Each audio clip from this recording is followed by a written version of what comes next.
वक्त हो चला है खबर बिहार का। शुरुआत दिल्ली की खबर से करेंगे, जहां बिहार की हार पर कांग्रेस की बैठक में हंगामा हो गया। आपस में दो प्रत्याशी भिड़ गए और गोली मारने की धमकी भी दी गई। इंजीनियर संजीव ने गोली मारने की धमकी दी। सूत्रों के हवाले से यह खबर है कि यहां दो प्रत्याशी भिड़े थे और दोनों का नाम है, एक इंजीनियर संजीव और दूसरे जितेंद्र यादव। दोनों के बीच कुछ बातचीत हुई, बात कहासुनी में नोकझोंक में तब्दील हो गई और देखते ही देखते बताया जा रहा है कि इंजीनियर संजीव ने जितेंद्र यादव को गोली मारने की धमकी दे दी। संजीव ने बाहर के लोगों को टिकट देने का आरोप लगाया। कांग्रेस के वेटिंग रूम में दोनों के बीच कहासुनी हुई। इस मल्लिकार्जुन खड़गे और राहुल गांधी को इस बारे में जानकारी भी दी गई है। दोनों बड़े नेताओं को बताया गया है कि किस तरह से वेटिंग रूम में दो प्रत्याशियों के बीच वहां पर बात बिगड़ी है और वहां लड़ाई की नौबत आ गई। गोली मारने तक की धमकी दी गई है। बताया जा रहा है कि आरोप जो संजीव हैं वो आरोप लगा रहे हैं कि कुछ लोग, बाहरी लोग हैं, वो कांग्रेस में आकर और टिकट जो है उसका लेन देन करवा रहे थे और इसी वजह से कांग्रेस को हार का सामना करना पड़ा। और इसी बात पर जो जितेंद्र यादव हैं उन्होंने इसका विरोध किया। बात बिगड़ गई और बिगड़ते ही हुए संजीव ने जितेंद्र यादव को गोली मारने की धमकी दी। अब इस पूरे मामले को जब बिगड़ता चला गया तो जाहिर तौर पर वहां जो नेता मौजूद थे वो सब सख्ते में आ गए। बात बिगड़ने लगी तो फिर तुरंत आला कमान को सूचित किया गया, यानी जो सबसे बड़े नेता हैं, टॉप लीडरशिप है, उनको खबर की गई। उसमें मल्लिकार्जुन खड़गे पार्टी के राष्ट्रीय अध्यक्ष और इसके अलावा लोकसभा में नेता प्रतिपक्ष राहुल गांधी, उन्हें भी इस बारे में जानकारी दी गई है। हालांकि इस घटना के बाद अब लीपापोती भी की जा रही है, सफाई दी जा रही है। कांग्रेस के नेता संजीव सिंह कह रहे हैं कि यह पूरा मामला गलत है, ऐसा कुछ नहीं हुआ है। उन्होंने कहा कि ऐसी कहीं कोई घटना नहीं हुई है। दूसरी तरफ जी मीडिया ने सांसद पप्पू यादव से मोबाइल पर बात की तो उन्होंने भी कहा कि यह आरोप पूरी तरह से बेबुनियाद है। साथियों, अभी हमारे एक पत्रकार मित्र के द्वारा मुझे बताया गया कि मीडिया में कुछ न्यूज चल रही है कि मैंने आज कांग्रेस पार्टी के कार्यालय में किसी को जान से मारने का धमकी दिया है। यह बेबुनियाद है। ऐसी किसी भी बात में कोई सत्यता नहीं है। और जहां तक रही बात कांग्रेस पार्टी के कार्यालय की, तो कांग्रेस पार्टी का कार्यालय पूरी तरह से सुरक्षित है और वहां प्रॉपर बॉडी फ्रिस्किंग करने के बाद ही किसी को भीतर जाने दिया जाता है। तो ऐसी कोई बात नहीं है और इन सारी अफवाहों पर कोई ध्यान न दें।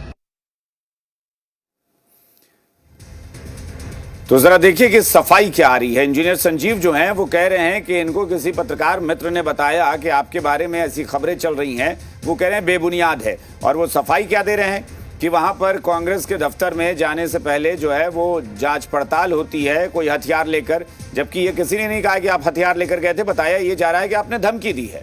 और इस वक्त जितेंद्र यादव हमारे साथ जुड़ गए हैं, जो बताया जा रहा है कि इंजीनियर संजीव ने जितेंद्र यादव को ही धमकी दी थी। जितेंद्र यादव जी, बहुत बहुत स्वागत आपका। धन्यवाद जी, बताइए क्या हुआ था, क्या वहां पर कुछ हुआ नहीं था। एक्चुअली वो फ्रस्ट्रेशन में थे संजीव जी। हाँ। तो जानते भी नहीं थे, उनको पहचानते भी नहीं थे। बार बार उनके द्वारा प्रदेश नेतृत्व और केंद्रीय नेतृत्व पे दोषारोपण किया जा रहा था बैठक से पहले। तो मेरे द्वारा बोला गया कि भाई आएंगे, जब केंद्रीय नेतृत्व आ रहे हैं तो सामने में बात रखेंगे। इसी बात पे वो उग्र हो गए कि नहीं, वो गलत किए हैं। तरह तरह की बातें, गलत लोग आ गए हैं, पार्टी ज्वाइन कर लिए हैं, तो ये किए हैं, वो किए हैं। तो उसी बात पे मेरे द्वारा बोला गया कि आएंगे तो बताएंगे आप। यानी पार्टी के टॉप लीडरशिप के आने से पहले वो अपनी भड़ास निकाल रहे थे। हाँ, बहुत देर से, लगभग पौन घंटे से वो, हमको लगा कि वो फ्रस्ट्रेशन में है काफी। तो पिछले बार वो कांग्रेस के टिकट पे लड़े भी थे, अच्छी वोट आई थी। इस बार वो फ्रेंडली फाइट में उनको काफी कम वोट आया है। इसके लेकर के बोल भी रहे थे कि हम इंडिपेंडेंट लड़े हैं, ये लड़े हैं, वो लड़े। हम तो जान भी नहीं रहे थे। हम लोग बाद में पता किए कि कौन आदमी है, भाई कहाँ के लोग हैं ये। तो जितेंद्र जी, मतलब वाकया यही हुआ था कि वो 45 मिनट से लगातार बोले जा रहे थे, तब आपने उनको टोका कि आप क्यों इतना बोल रहे हैं, आप नेताओं को आने का इंतजार कीजिए। जी, बस। फिर उसके बाद उन्होंने क्या किया? इसके बाद उग्र हो गए वो, तुम कौन होते हो, पहचानते नहीं हो।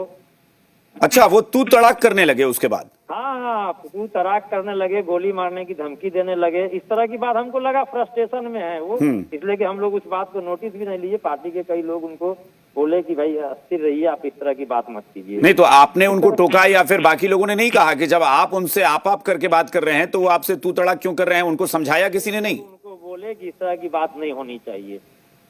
पार्टी कार्यालय में और इंदिरा भवन में हम भी आश्चर्यचकित हो गए, भाई ये कैसे, जब यहाँ उम्मीदवार लोगों की बैठक है तो इस तरह की बात कैसे कर रहे हैं वो। आश्चर्यचकित हम भी हुए, हमको भी अंदाजा नहीं था कि इस तरह की बात करेंगे वो। अच्छा, वो किसको, मतलब किसके लिए वो बोल रहे हैं? किसको कह रहे हैं कि बाहरी लोग आ गए हैं, टिकट बेचा जा रहा है या खरीदा जा रहा है? क्या बता रहे हैं वो? उनके द्वारा सभी लोगों को बोला जा रहा, पूरे बिहार प्रदेश कमेटी को बोला जा रहा था और केंद्रीय नेतृत्व में सारे लोगों को बोला जा रहा था। केंद्रीय नेतृत्व पे भी उनके द्वारा इस्तीफा ले लेना चाहिए तो इस्तीफा दे देंगे, इस तरह की बातें, वो फ्रस्ट्रेशन की बातें उनके द्वारा बार बार केसी वेणुगोपाल सर के बारे में भी उनके द्वारा बोला जा रहा था और कई लोगों के बारे में बोला जा रहा था। अच्छा, मतलब नाम ले लेकर वो बोल रहे थे? हाँ, लेके बोल रहे थे, वहाँ सारे लोग थे, कोई हम अकेले थोड़े थे। हाँ, तो किसी ने उन्हें टोका नहीं आपके अलावा कि कोई आप किस तरीके से बात कर रहे हैं? नहीं, किसी ने नहीं टोका उनको और मेरे द्वारा बोला गया कि भाई इस तरह की बातें नहीं होनी चाहिए। यानी मतलब आप वहां पर आप पार्टी के प्रति अपनी वफादारी दिखाकर आपने कहा कि ये गलत है नेताओं के खिलाफ बोलना, इस बात पर वो भड़क गए। इस तरह की बातें नहीं होनी चाहिए इतने लोगों के बीच में, तो मेरे द्वारा बोला गया। बर्दाश्त करते करते पौन घंटे तक लगा कि नहीं, इस तरह की बातें, कौन लोग हैं हम जानते भी नहीं थे एक्चुअली कि कौन लोग हैं। भाई हम समझे कोई उम्मीदवार ही है, तो मैं नॉर्मल वे में बोला कि इस तरह की बातें नहीं होनी चाहिए, जब आएंगे तो बात होनी चाहिए, जब सामने आएंगे तो बात कीजिएगा। अच्छा, वो अभी कुछ देर पहले उनका बयान चल रहा था, वो कह रहे हैं कि झूठा आरोप मुझ पे लगाया जा रहा है। वहाँ तो 61 लोग थे उम्मीदवार, 55 हारे हुए, 6 जीते हुए। इसके अलावा तारिक साहब थे, अखिलेश बाबू थे और भी लोग थे। अखिलेश बाबू तो बाद में आए थे हमको लगता है, और लोग भी थे। अच्छा, तो ये, अच्छा एक चीज और बताइए जितेंद्र जी, ये फ्रस्ट्रेशन में है एक्चुअली, फ्रस्ट्रेशन में है। नहीं, लेकिन फ्रस्ट्रेशन में कोई है, इसका मतलब ये थोड़ी ना कि आप कहीं के बहुत बड़े बाहुबली हो गए कि आप जान से मारने की धमकी दे देंगे किसी को। इस तरह की बातें नहीं करनी चाहिए उनको। ये अच्छा, मतलब ये, और ये मतलब क्या ये बहुत दबंग हैं या क्या है ये?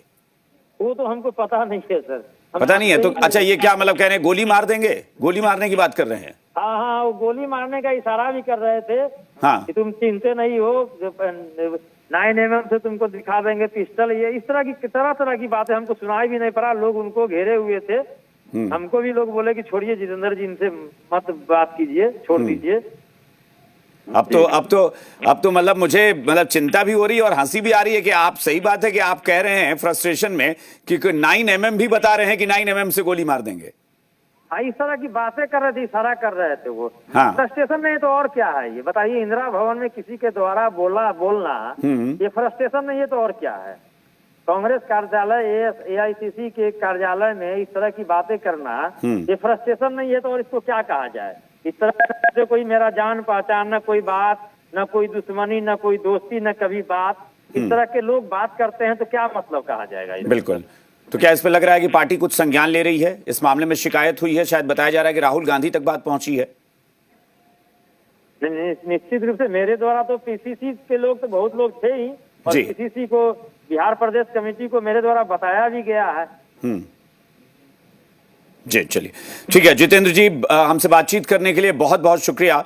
आपने बातचीत की और पूरी बात आपने रखी। तो जितेंद्र यादव जो बता रहे हैं कि न सिर्फ धमकी दी गई, बल्कि जिस तरीके से वो बड़े नेताओं का नाम ले लेकर वो बोल रहे थे, साफ लग रहा था कि इंजीनियर संजीव जो हैं वो पार्टी के नेताओं के प्रति उनकी कोई निष्ठा या वफादारी नहीं नजर आ रही थी। ये जितेंद्र यादव का कहना है कि वहां 1-2 लोग नहीं थे, 60-65 लोग मौजूद थे, यानी 55 हारे हुए प्रत्याशी भी थे और 6 जीते हुए जो विधायक जो बन के आए हैं वो भी थे।